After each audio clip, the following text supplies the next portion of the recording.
Listen. Do you hear?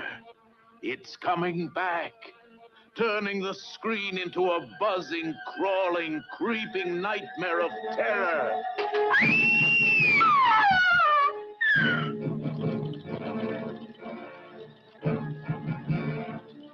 This is the son of the original Fly, daring to explore the forbidden science of transmigration that brought horrible death to his father. You look as if you've just seen a ghost, old man. It was the Fly. Fear that will fasten its choking grip on you, as his weird experiments spawn the twisted monstrosities of a living hell. The Rat Man, whose hands and feet are changed to paws. The living corpse who rose from his coffin. And the return of the Fly, seeking revenge with 1,000 eyes. Smashing anything that stands in his way. Suppose he does come here. What if Philippe does not have the mind of a human, but the murderous brain of the Fly? Then he will have to be destroyed.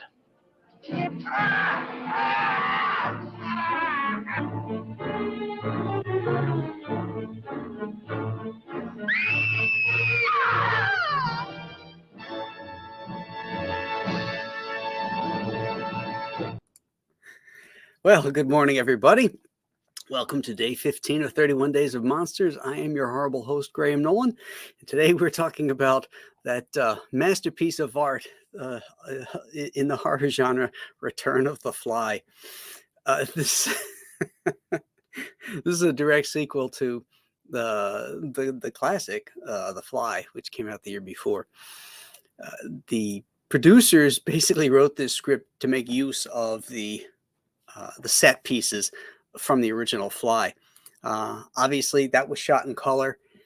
This one's in black and white, so I think that's a red flag right there that they didn't have as much faith in it and as they did in the first one. In fact, they thought that just by getting Vincent Price on it, that's all they needed, because that's why they didn't hire any of the other actors that were in the original Fly. Obviously, they couldn't hire David Hedison because, his character was killed. And Price had signed on after reading the first draft of the script. But the studio had so many rewrites to reduce the production costs, and that the rewrites reportedly removed everything that Price liked about the first draft of the script. So he was stuck in it. It's not a bad film. It's got a lot of, as you could tell, the black and white cinematography was really cool. It's evocative. The acting is good. The Fly itself is like, bigger and upgraded, I guess you would say, from the original one. He's just got this gigantic fly head on him. And it looks really cool, to be honest. But there's some scenes where he's like running through the woods and he's practically banging his head up against tree limbs and stuff. You could tell like the guy is like trying to hold onto the head because it's so top heavy that, I think as he's running around, he's afraid he's going to lose it. But, it's very imposing. And once you get past that disbelief, you can enjoy it for what it was. Unlike the original, this one has a happy ending. So let's see what else. Oh, this was a double feature that usually ran with The Alligator People. I don't know if you've ever seen that one. I don't think I've ever done that on the show, The Alligator People. So that might be one for next year. It's got Lon Chaney Jr. in it and Beverly Garland. I think it's Beverly Garland. And this really funny alligator man costume. So that I can see why these two would go together. This is the kind of B programmer that for me as a kid, I don't know if all of you are friends of mine on Facebook or if you follow that page, but I posted this morning about being a monster kid back in the early 1970s in the New York metro area.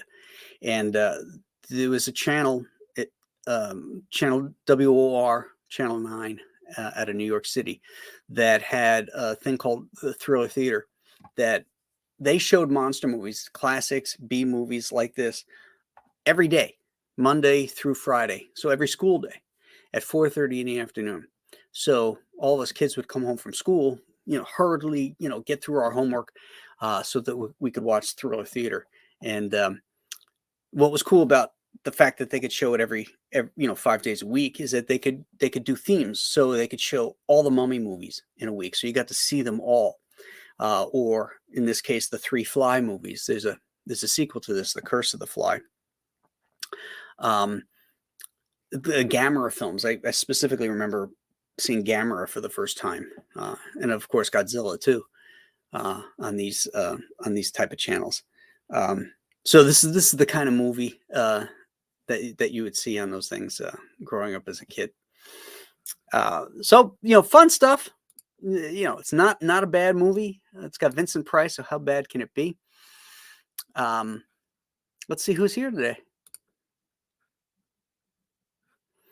Chris Juliano is the first in the room at 8 a.m. Wonderful. Hyper Kaiju is here. H for Heretic, who reminds us that it's not October without Vincent Price. Dr. Mask's Retro Elixir is here. He says, Hail Graham, he'll chat. Fearless Freep, good morning all. What do we got? We got, I don't know, somewhere around 21 people and only 3 likes in here. Guys, hit that like button. If you've hit it yesterday, I don't care.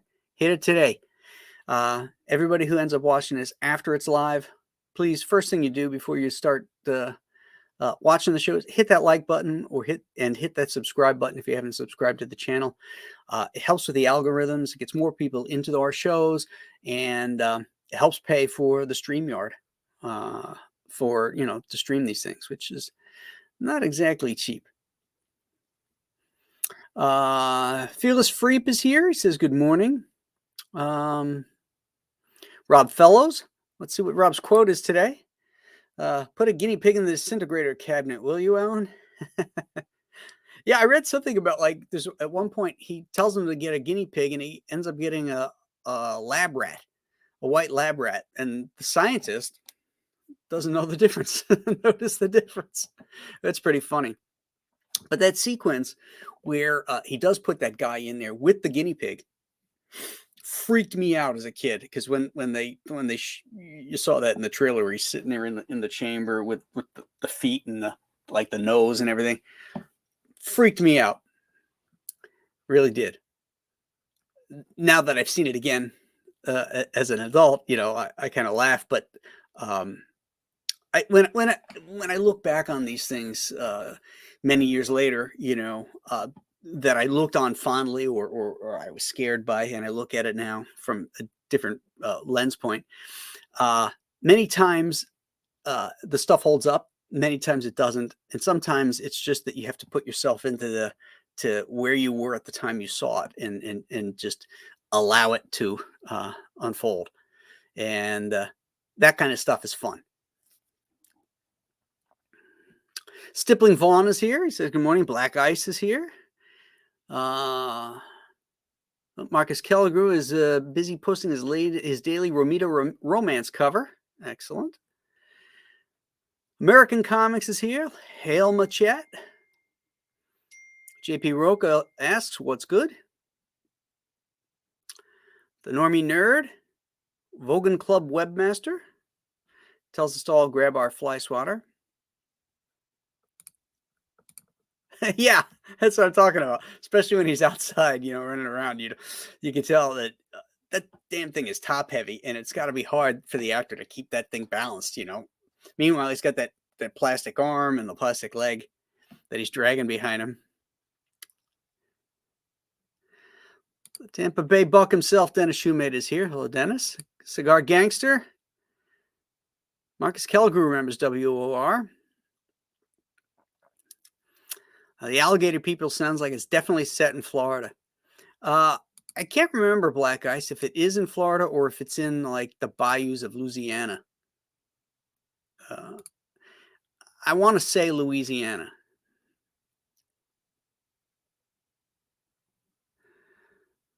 See, Dennis says he had Creature Feature on WCIX in South Florida. Only Saturday mornings, though. Dennis, is that Channel 44 out of Tampa? That had Dr. Paul Bearer on it? Because we used to get that over in Melbourne. I love Dr. Paul Bearer is my favorite horror host.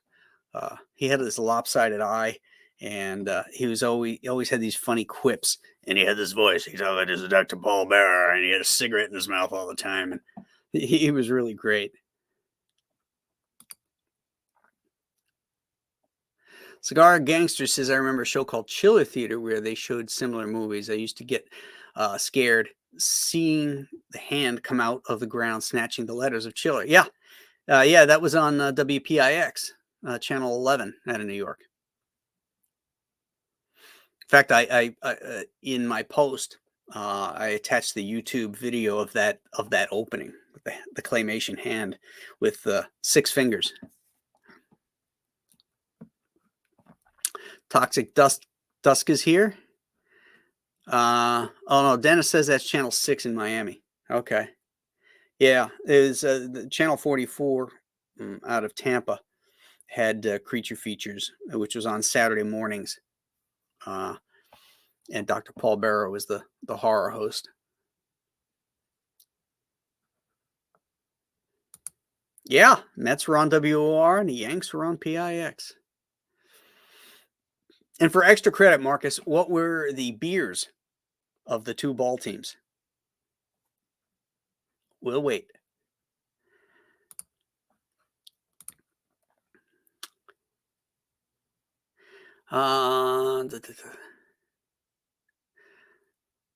Let's see here. Fearless Freep says that the alligator people in Bayou Landing, Louisiana. Yeah, I thought it was Louisiana. I tend to remember the stuff that takes place in Florida.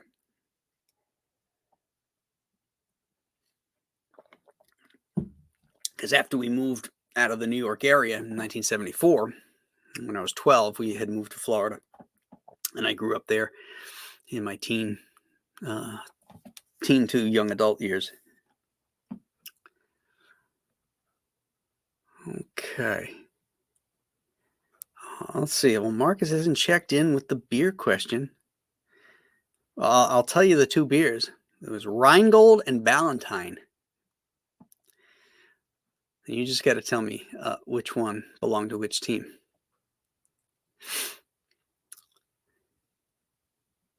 My brother and I were in Coney Island. Had to be more than 10 years ago. We went out to, we wanted to hit the original Nathan's on Surf Avenue in Coney Island. And, there he goes. He got it. I know the Yankees were Ballantine and the Mets were Rheingold. There you go. Well played, sir. So we went out to Nathan's and they had Rheingold beer on tap there. So I said, oh, I got to get a Rheingold. I got to try that, because at the time, when I was a kid, I couldn't drink beer. But I would always see the banners and the signs and stuff. And the advertisement place, what do you call those? The cup things you put the beer glasses on with the advertising on it. Oh, my God. First of all, they served it kind of warm. Secondly, it was horrible.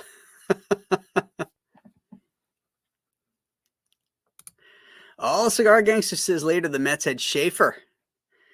Schaefer, the one beer to have when you're having more than one.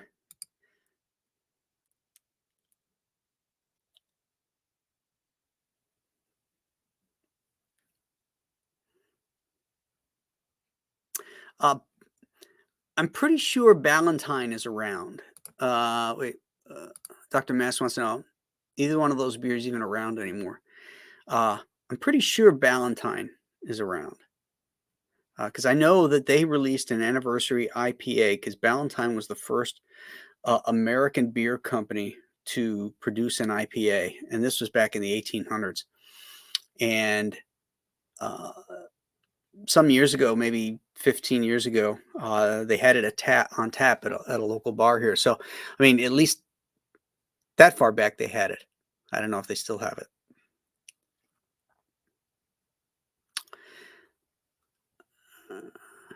People chiming in with their where they used to watch their Creature Features, Toxic Dust 13, Creature Feature double feature on LVI TV 56 every Saturday afternoon up in Boston.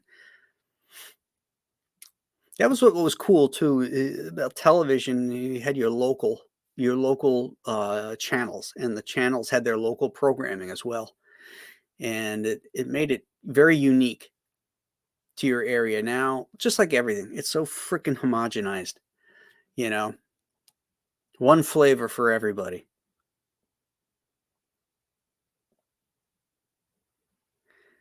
Oh, Black Guy says that Marty Crane used to drink Ballantine on Frasier. Okay. Cool. Oh, Rob Younst checked in here. Hello, Rob.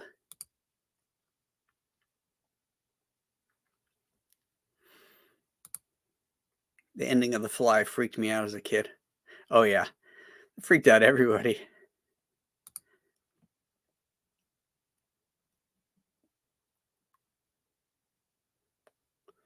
So American Comics Company is he traded in the cold weather for warm weather and then traded it back for cold weather. Okay.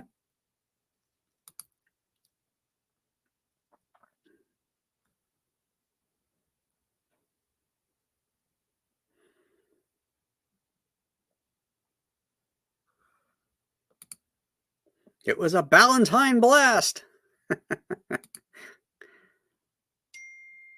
That's funny. All right, guys. I think we've covered everybody. Not a huge crowd here today. Maybe it's the choices. Maybe it's the time. Could be because it's Sunday. People sleeping in.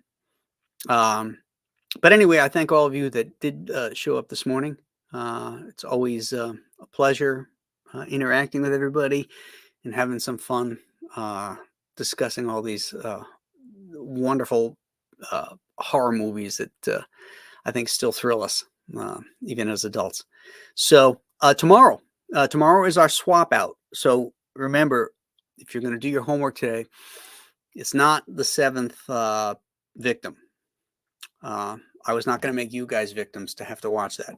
So I took the pain for you. I took one for the team, guys. So tomorrow is going to be John Carpenter's They Live. Much better. So watch that one today and enjoy your Sunday. Go Bills tonight. And we will see you guys tomorrow. I'm going to say, because tomorrow's Monday, it's easier for me at 9 o'clock right now than it is at 8 o'clock. If I'm up, I'll do it and I'll notify you guys. But I'm thinking I might just keep it till 9 o'clock throughout the next week as I continue to heal. I'm sleeping later, so that's the only thing I'm concerned about. I don't want to sleep through it. So let's plan on that 9 o'clock tomorrow. That sound good? Alrighty. So until then, I'll see you. Have a great weekend. Bye-bye.